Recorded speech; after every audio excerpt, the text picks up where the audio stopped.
రామారావు అవినీతికి 9వ ప్యాకేజీ బలైంది. అందుకే ఇవాళ నేను అక్కడికి పర్యటనకి వెళ్ళిన, ఆ ప్యాకేజ్ చూసిన, అక్కడి రైతులను కలిసిన, ఆ పక్కనే మా గిరిజన సోదరులు వచ్చి కలిసిండ్రు. వాళ్ళకు 3 తరాల కింద ఇచ్చిన భూములు దున్నుకొని బతుకుతుంటే ఇవాళ అటవీ భూములని ఆ గిరిజనులను అక్కడి నుంచి తరిమేసి ఆక్రమించుకొని ఒకవేళ ఆ భూములకు పోతే పీడీ యాక్ట్ పెట్టి జైల్లో దోస్తామని అక్కడున్న ఆడబిడ్డల మీద దాడి చేస్తున్నాను వాళ్ళు చెప్పిండ్రు.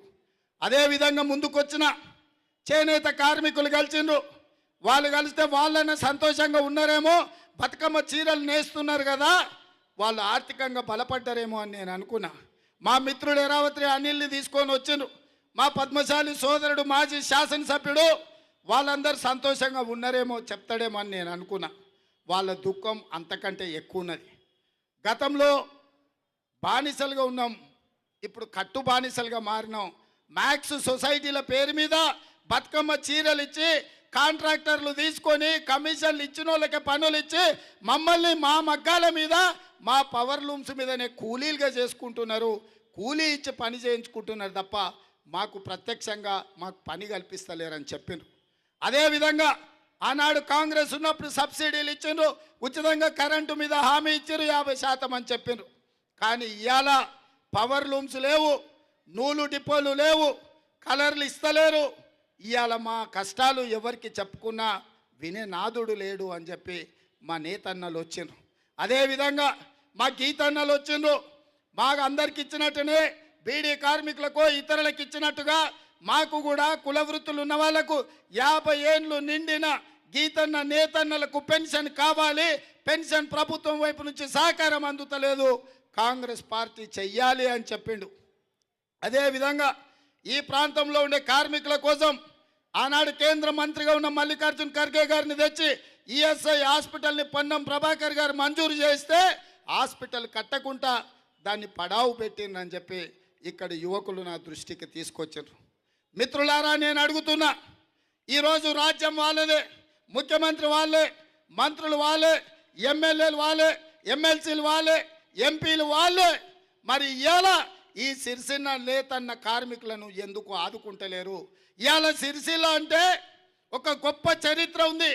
అగ్గిపెట్టెలో పట్టే చీరలు ఇవాళ నాకు ఈ కండువా మా సత్తన్నది చేసిండు. అగ్గిపెట్టెలో తీసుకొస్తే నేనేమన్నా చిన్న బొమ్ముందేమో అనుకున్నా, ఈ శాలువ తీసుకొచ్చి కప్పిండు. ఈ సిరిసిల్ల నేతన్న కార్మికుల గొప్పతనం అగ్గిపెట్టెలో చీర పట్టేటట్టు నేయడం.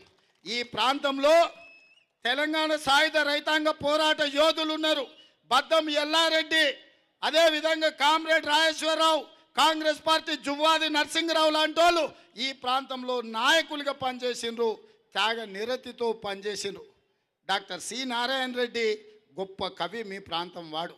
ఇలాంటి గొప్ప బిడ్డలు పుట్టిన ఈ గడ్డ ఇవాళ దళారులు, దోపిడీదారులు, దండుపాలెం మూట, చివరికి కమిషన్ల కక్కుర్తిపడే ప్రజాప్రతినిధులు ఈరోజు జూబ్లీ హిల్స్లో సినిమా వాళ్ళ గెస్ట్ హౌస్లో లేకపోతే ఇంకెక్కడో గాలికి తిరిగే డ్రామారావు ఈ ప్రాంతంలో ఎమ్మెల్యేగా ఉన్నాడంటే ఈ ప్రజల యొక్క ఆత్మగౌరవం ఏం కావాలనో ఒక్కసారి ఆలోచన చేయండి మిత్రులారా.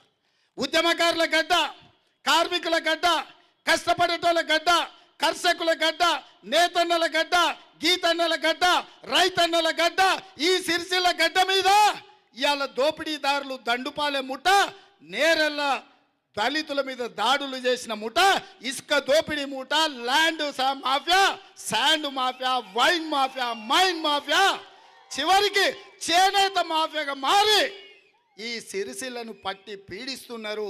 ఈ సిరిసిల్లకు పట్టిన కొరివి దయ్యాన్ని ఇడిపించాల్సిన బాధ్యత ఈ యువకుల మీద లేదా అని నేను అడుగుతున్న మిత్రులారా. ఇవాళ ఆలోచన చేయండి.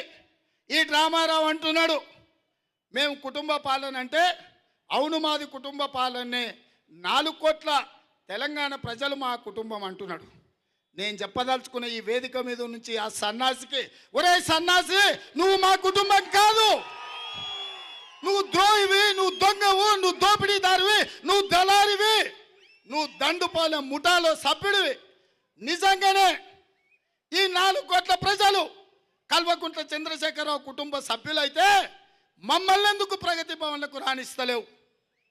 10 ఎకరాలలో 150 గదుల్లో 5,000 కోట్లతో నిర్మించుకున్న ఆ గడిలోకి మమ్మల్ని ఎందుకు రాణిస్తలేవు? మా రక్తాన్ని చెమటగా మార్చి మా రక్త మాంసాలతో కట్టిన పన్నులతో 5,000 కోట్ల రూపాయలు పెట్టి కట్టినావు కదా. ఇండియా పాకిస్తాన్ సరిహద్దుల్లో వాగా బార్డర్లో ముళ్ళ కంచెలు, AK-47 తుపాకుల పహారా, పాకిస్తాన్ సరిహద్దుల్లో ఎట్లయితే సైనికులు కాపలా కాస్తుండ్రో ప్రగతి భవన్ చుట్టూ కూడా ముళ్ళ కంచెలు ఉన్నాయి, AK-47 తుపాకులు ఉన్నాయి.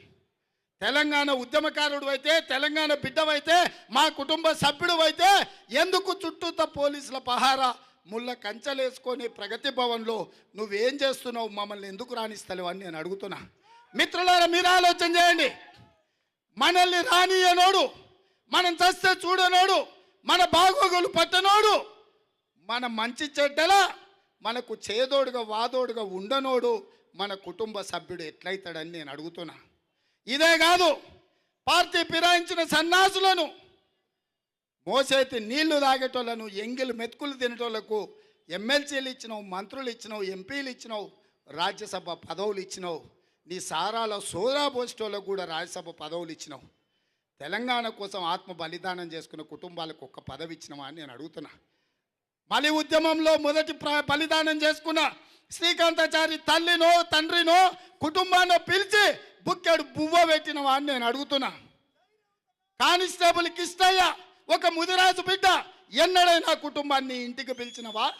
యాదయ్య అనే దళిత బిడ్డ ఉస్మానియా యూనివర్సిటీ ముందల నిటారుగా నిలబడి నిండా పెట్రోల్ పోసుకొని బగబగ మండుతుంటే అమ్మా అనుకుంటా జై తెలంగాణ అన్న బిడ్డ కుటుంబాన్ని ఎన్నడన్న బుక్కెడు బువ్వ పెట్టినవా? ఎట్లున్నవా నువ్వు అడిగినవా అని నేను అడుగుతున్నా. ఓ ఈశాన్ రెడ్డి, ఓ వేణుగోపాల్ రెడ్డి ఢిల్లీలో ఎర్రకోట ముందు ఉరి కొయ్యలకు ఊరేసుకొని ఏలాడిన యాది రెడ్డిని ఎన్నడన్న యాది చేసుకున్నావురా దొంగనా కొడుక అని నేను అడుగుతున్నా. నువ్వారా మా కుటుంబం?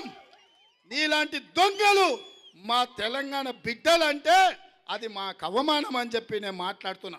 అందుకే సోదరులారా, కల్వకుంట్ల కుటుంబాన్ని తెలంగాణ పొలిమేర్లు దాటే వరకు తరమాలి, సిరిసిల్ల చౌరస్తలో పాతి పెట్టాలి. ఎందుకంటే ఈ ద్రోహులు ఒక్క క్షణం కూడా తెలంగాణలో ఉండడానికి అర్హత లేదు.